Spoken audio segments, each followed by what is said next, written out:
Veronique of Creadora creative agency here in Dubai and also in Paris. And she has been one of our fabulous founder members. And I absolutely loved sitting down with Veronique and hearing her story about what led her from corporate life into entrepreneurship and how so many lessons along the way, from dealing with a difficult boss to suffering very extreme burnout, has led her to be the entrepreneur that she is today, and how all of that wisdom has enabled her to scale her latest business so quickly to reach 7 figures in a very short period of time. So my conversation of Veronique is so exciting and shares so many pearls of wisdom. I look forward to sharing it with you. One of the greatest things about Female Fusion is our members. We are made up of female entrepreneurs from all over the world, every nationality, every culture, and we are united in our drive for building profitable businesses. And that is why over the next 30 days, I am so excited to share with you stories of our members and sharing with you their tales of how they got started, the highs and lows of business, and their top tips to inspire you along the way.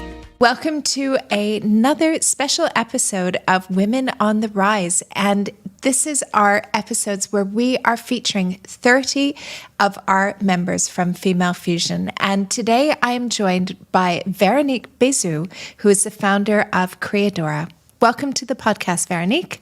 Hi, Jen. Thank you so much for having me. It's a big pleasure and big honor to be part of this journey. Well, I'm so excited to dive into your story because it is such a fascinating story that led you to entrepreneurship. But before we get into that, maybe just share with everybody who's watching or listening a bit about you and about your business. Of course. So I come from Paris, and I'm coming from very multinational family, actually. So we speak 8 languages, and wow. That's how helping, to work internationally as well. And actually, Creadora is my 3rd business in Dubai. And my very first business I started back in 2019 when I moved from Paris. And well, due to COVID, it was over. And then the second business actually worked pretty much well. But then, I kind of got bored, doing something, because both businesses were totally in line with my experience. And then I came with Creadora, which also was in line with my experience, but actually more with my hobby, because I'm also a photographer for 12 years. And that's how I come up with the idea saying, well, how about we mix the creativity, the art, the visual arts, and the strategy, because I'm coming from a corporate strategy. So that's how I come up with the idea to create a production house, which will be extremely structured, which is something very rare for creatives, which are pretty much artistic and chaotic, and having very structured, kind of almost corporate approach to the marketing campaigns, to the visuals. And well, that's how Creadora kicked off. And it's been already 2 years of operating. The first year we ended with 7-digit figures, which I was so happy about and seriously unexpected.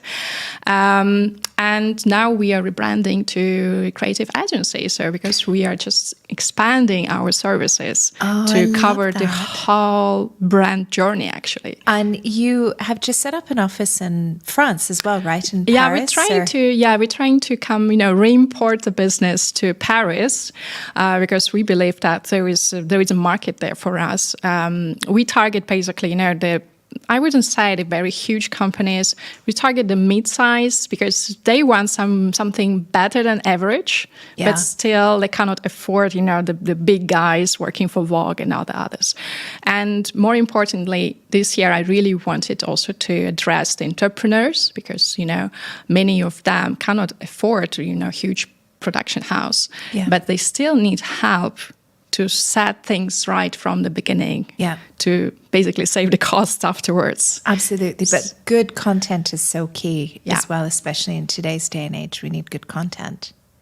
Absolutely. So today we are basically working on the creative direction, visual strategy, the production house itself, so the core business is still there, and also event production that we started last year on the business events, with even K-pop concert that we done last year in Etihad Arena. So I want to ask you more about this because we have a number of seven-figure businesses in female fusion, and I always love asking people how they manage to get to seven figures, because what got you to $500,000 in annual revenue doesn't get you to $1 million. And this is where it's kind of like that messy middle bit, isn't it? That, you scale to six figures, $500,000 really quickly, but then to get to 7 million is to seven figures, $1 million is a totally different ballgame. What would you say that you did that helped you get to seven figures quicker? I would say it's all about the mindset shift, to be very honest, because, when you start the business and you become successful, let's say you become successful very quickly. You sell your product or service, you see the demand, you're happy. But the thing is that when you start your business, maybe you're sewing, maybe you're drawing, maybe you're doing something, and you keep being this expert. But when you start scaling the business, you should stop being this expert. You should become a business owner. You should become, the marketer, the salesperson, strategist. You need to personally, I totally forgot that I was a photographer. And that's what brought me to a very different dimension when I start managing my business instead of just doing what I like and trying to sell all these services that I like. And I'm sure you've heard this from some business owners in female fusion as well, that I'll hear from people and they'll say, I can't, I'm not making more money, or I can't scale. And I'll ask them, what are you doing? Like, are you in the business? Oh, yeah, but I love doing that. I love serving the client, or, I don't want to pay somebody else to do it. But the problem is that if you do that, you limit your business. No, if you don't try to think as a business owner than just, the owner of your small shop, let's say. Yeah. But when you become the owner of a company, that makes a difference, because you start to think wider. You see the opportunities for your growth. You see some other opportunities popping up, the partnerships that you can do. And then you realize that you need more skills. Well, and the problem that we have, lack of time. Lack of money, of course, sometimes, but more, I would say, lack of time. Lack of time. And the only thing that can buy you time is an expert in your team who can do it better than you. And, team is, you need to hire people that are better than you. Absolutely. Always. I want to have my office full of people that are way better than Jen. If I could just record podcasts all day and go to events, I'd love that. Absolutely. Now, it's the same. I spend lots of time to look for my team, the people with whom I can share my values, my vision, but also I can trust. Yeah. And the trust is a two-way journey. So how they need to trust me as well as a leader. Yeah. So, and that's what I call a mindset shift. That's how you can scale your business. And nobody really teaches you to be that leader. And I've been an entrepreneur for over 20 years, and I remember the first few people who worked for me. I wasn't a very good boss. You couldn't, and I see this with other business owners as well, that they're not very thorough in hiring, that you're almost like, what? You want to work for me? Oh my God, somebody wants to work for my business. Rather than looking at it and going, who's got the skills that are going to help me deal with this problem, or deal with all of this work that I have, or service the client or the customer. And it takes you kind of almost have to kiss a few frogs before you find the prince, in a way. Absolutely. I always get a question from entrepreneurs, and they're asking me, but how can they make sure that if I hire someone or if I do this project, it would be a successful one? You can't. You can't. You can't. I always say you will be disappointed. Yes. You will be disappointed. Just get over it. Just accept it. And I guess it's just also as well adapting very quickly. We make mistakes. I make mistakes all the time. I mean, fail quickly. Yes. That's the motto. Learn from it, right? And I guess when it comes to people, that's a big thing. But probably as well that is the biggest game changer, isn't it? For as well as mindset, like mindset for sure, number one. But when you can crack that people equation within your business, all of a sudden you see things start to soar as well. Absolutely. You know, another thing that I want to mention is when you have a real team and you treat them as equals almost, you know, from this perspective, you take care of them and they feel that, they become very interested in the success of your business. Yeah. I have almost all my team brought business to Creadora. Not only me, I mean, bringing as a CEO, but my team is also bringing clients. And that's beautiful. That's beautiful when you get it, when they promote, they are the best ambassadors of Creadora. So how did you learn how to be a good boss? Did you have good bosses when you were working? I kind of say that I was very lucky with bosses, even though, you know, with time, I would say that, you know, it's like when you read a book. When you read a book and which is very deep and not on your level, you don't understand anything. And maybe even you will take badly the critics.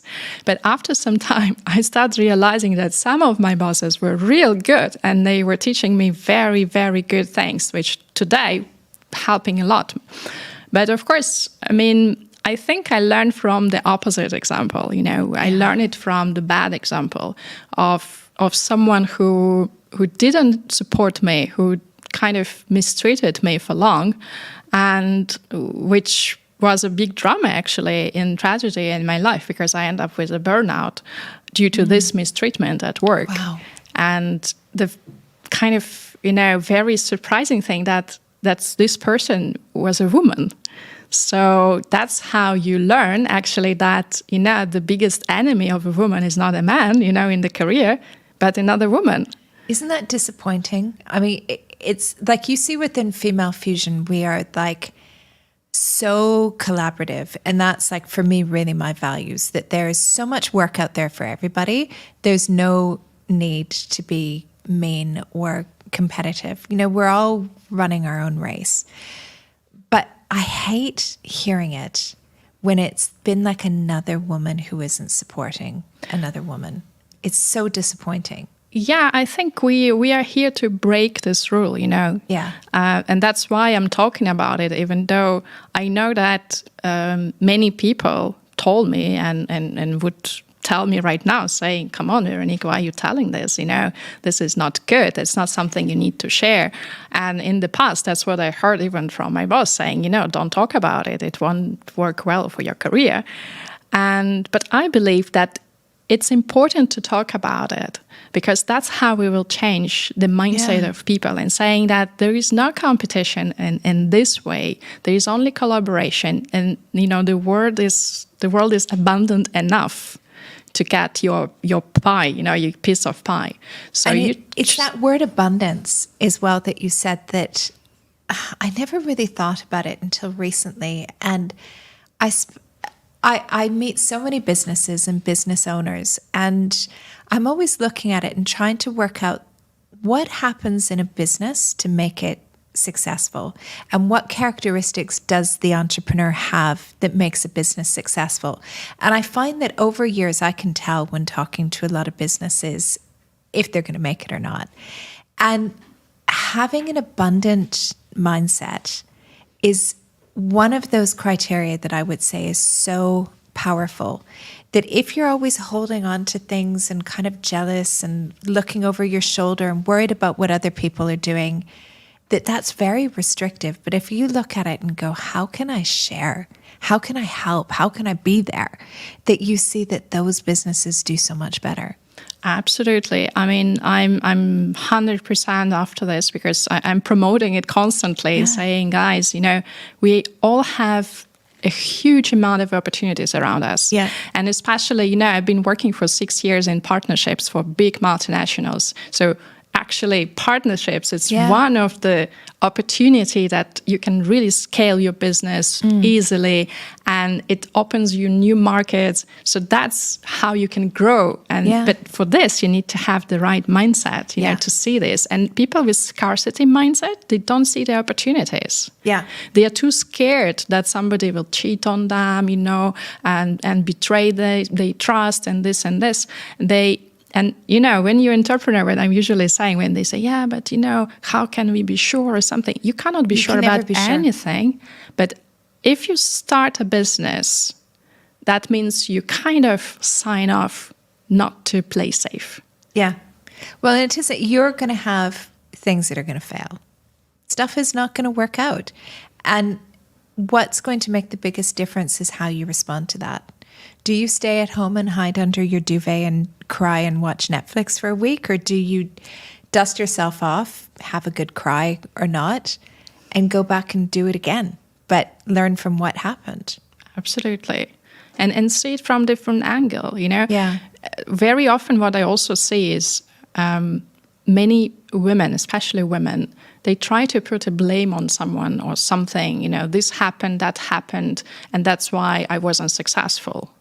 But in 99%, the root cause is within us because we didn't approach it correctly, we didn't prepare it well, or we just didn't see it. Like, we are our biggest obstacle to everything. Absolutely. Everything we are. And the sooner that we can be open-minded to that and realize, okay, what's going on? Why is my revenue down this month? What is going on? What's happening? Am I not comfortable with, you know, going out for these bigger deals? Or do I not want to do that? Why? How can I change my approach? But not a lot of people do that. Well, not everyone is getting the success as well. Correct. Correct. You know, and it is really interesting when we get our 7-8 figure plus businesses together, the conversations that happen and the mindset is so different. And it's really interesting to be surrounded in that space. That's why I love our little 7-figure club as well. You know, when you can have those intimate conversations with those members as well. Yeah, and you know, the interesting part is that when we talk between us, we talking more about failures than successes. Yeah. Well, it's kind of, I think as well, I don't know if you find this, but I'm like, how can I learn and do it faster? How can I get there quicker? And I value the honesty of other women who have done it, who are willing to share. Because then they'll be like, well, I did this and this is what happened and this is what I did. Don't do that. Yeah, it saves you time and money. Right. And also it gives you maybe a different perspective when you talk to different businesses, especially if the business is from a different industry. Yeah. It helps a lot. It helps a lot to see the strategies that work. It makes you think, how can I apply it in my industry? Yeah. You know, would it work? So it's very inspiring. Every time that we have this kind of conversations. And of course, for the big businesses, we don't have the same challenges that the small businesses or just people who are just starting have. So it's interesting. And also, I think, you know, we can figure out some wisdom maybe from the experience that we would love to share. Well, do you know, I was thinking the other day that I would love to capture that wisdom from some of the bigger businesses and share that. Like I was thinking that could almost be a book, that there is so much wisdom from all of these business owners that would just save you so much time. 100%. So much time. You know, sometimes when you talk to the people who just think about a business or just started a business, and you almost want to say like, hi, I'm calling you from the future. Don't do this. Don't do this. I know. And, you know, and when I hear as well, sometimes I've met people who have like cashed in their entire life savings for a business, which is, you know, good. It's good to take risks. But sometimes I've heard people that they're like, oh, and I'm going to do this. And you're like, that market's kind of saturated. I mean, people have to learn, right? But it's also great to listen and get the wisdom from people who have been there. Yeah, talking about the saturation, actually, I would say from one side, when the market is booming, this segment is booming, somehow it gives you some confidence that, wow, you can get your part. But then the challenge comes, okay, how can I make myself different? Yeah. That the customer will look at me because, well, apple to apple, what's the difference? Right. And then I'm always tell all entrepreneurs, and especially in Female Fusion all the time, saying, guys, the only thing which will help you to sell is your story. Yeah. Is your personal story, because that's something that nobody can copy. Well, and I think people need to worry less about that and focus on their story as well. Worry less about people copying you and trying to copy your business, because your customers are with you also for you and the value and the insights that you bring. Absolutely. I would say that, my very first business, the very first project for Creadora, that was Michelin. Ah. Yes. And I got this business through someone I know, and someone who just trusted me as a person. And at that time, I didn't have a website for Creadora. I had a logo, I had registered business, and that's pretty much it. I had some guys with whom I was trying to do something, and then this opportunity came, and I still remember how the client said, okay, do you, Veronique, give your word and put your reputation that it will be done? I said, I will do everything. I will die on the set, but this will be done. And that's how I got my very first business, which was very big, actually. I always loved those first clients. Like the ones that really put the trust in you, the first clients or the first customer that then you're like, yeah, I got this business. Actually, I think that, thanks God we have the networking, opportunities, because, when you knock the door of someone who doesn't know you, there is a big percentage of chance that this person won't trust you and won't give you this very first nice business. But when you're networking, you build your network. And I'm always coming from partnerships. I'm always saying the network is the key. As a business, as a person, both of it. Mm-hmm. And that's how you can land a great business, because somebody will know you and know your approach, know how different you are, know your values as well. And somebody will trust you, saying, okay, I will trust you this business because I know you. And every single 7-figure plus entrepreneur that I know, they always say networking. And I'm still so surprised by how many smaller businesses are like, yeah, networking's not going to help me. Like, yes, it is.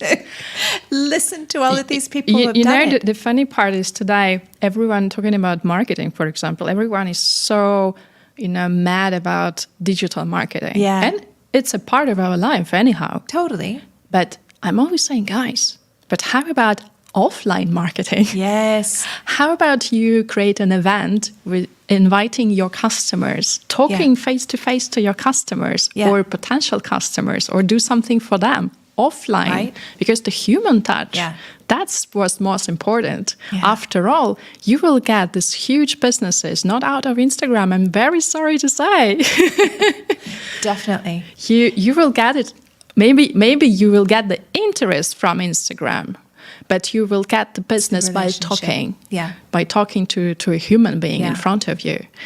Now, I want to dive very quickly into your personal story a little bit as well, because you did suffer burnout and you speak quite candidly about that. I would love to share your wisdom with other women who might be faced with the same thing, to show them what's possible. Could you talk a little bit about the burnout that you experienced?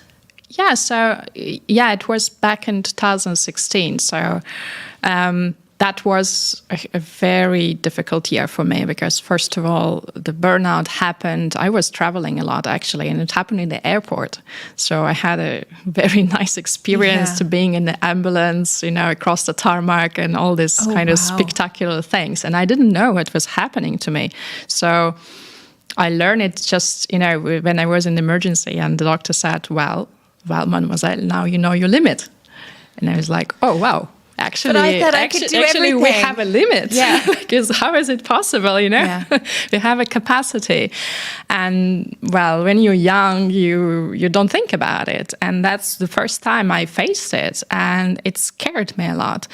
And I also had this kind of physical thing and, of course, the mental thing, because I was wondering what's happening and why I have this. And at the same year, by lack of luck, I was in Nice with my parents when the terroristic attack happened. And basically, my dad saved my life. And it was my second birthday, I would say, and which gave me very different perspective to life. It just totally changed the priorities, I would say. You stop thinking about earning money for a second. You really think about that. Your life, I'm always saying that tomorrow is never guaranteed. Tomorrow is never guaranteed. So if you can do something today, please do. I love that. Just do whatever you plan, do it today. If you can't, do it today. Should it be in your personal life? Should it be in your professional life? Because tomorrow is never guaranteed. So just go for it. Such wisdom as well, I think, for women who are maybe in a situation that they're not happy with or feeling content with, to realize that there are so many other options to take as well. Yeah, I think also, we get this impact by the environment or people. And, the first years, it took me 3 years to come back to kind of normal health. It was a huge journey and, it's definitely not the subject. But one thing that I realized that during these years, I was so angry and, frustrated and hurt, thinking that somebody, did it to me. When I actually realized that, actually, I never protected myself. I never stand for myself. I never knew myself, maybe, that, I would have felt these limits within me. And I would stop and I would search for another job or whatever. I would do something else. And when you're in this kind of fixed mentality, that's what I call fixed mindset, you think that, there's only one path to follow. Right. You're there. Yes. And you're I always say, you're like a horse, just closing your eyes and you follow one path, while there is abundance of paths that you can pick up and still be happy, because happiness has nothing to do with your final destination. Because happiness is actually our daily emotions. So if daily you're not happy, you will never be happy at this destination that you're running after. So I realized that, there's a lot of work on myself. And somehow this idea that, where is my self-confidence? Do I know myself? Do I know all my assets? How can I capitalize on all my assets? Not only on my corporate career, but everything I have inside of me. I speak 8 languages, I play piano, I do this, I have plenty of things. You're a high achiever, Veronique. No, but you really, when you're inside of, you cannot see the big picture when you're inside of the frame. It's so small. So when you start thinking about it, and I only advise it for all the women who think about, passing this cap to go to the entrepreneurship. Before you just get one idea, explore all assets you have, because that's how you may come to innovation. That's how you can come to a very brilliant idea, mixing all your skills, experiences to create something that is maybe not existent on the market. Yeah. Don't go just for something that you've been doing for 20 years and now you will become an expert in that and you will try to sell your expertise. Go wider with that. And it's so much more fun as well, isn't it? Amazing, right? Of course. Doing the same thing you did in your corporate job. Can be a bit boring. That's exactly why I closed my second business, because I was doing exactly what I've been doing in corporate. Yeah. And then I started Creadora at the same time. And when I compared and I said, well, you know what? I will go for a business where I have no idea about. but I you're will learn. passionate about it, right? And Absolutely. when you have that passion, it makes it so much easier to do it. Absolutely. I mean, I totally capitalize on my experiences. It's not that I will do something very different and start from scratch. Yes, in a way, I'm learning. I'm still learning. I'm learning a lot from my team who are experts in these spheres, and I'm like openly saying, guys, I have no idea what's that, so please teach me.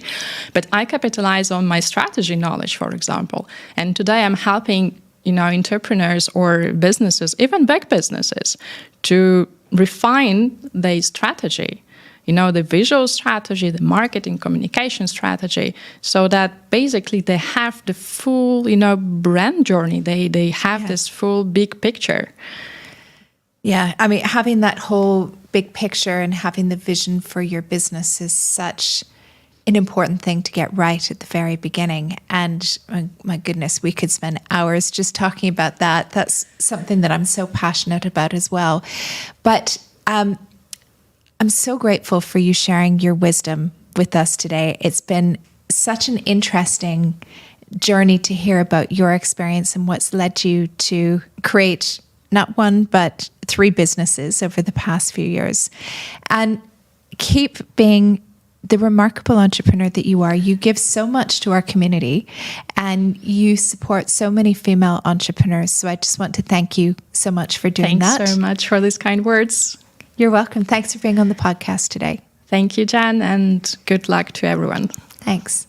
Thanks for listening to the Women on the Rise podcast and our 30 most inspiring female entrepreneurs.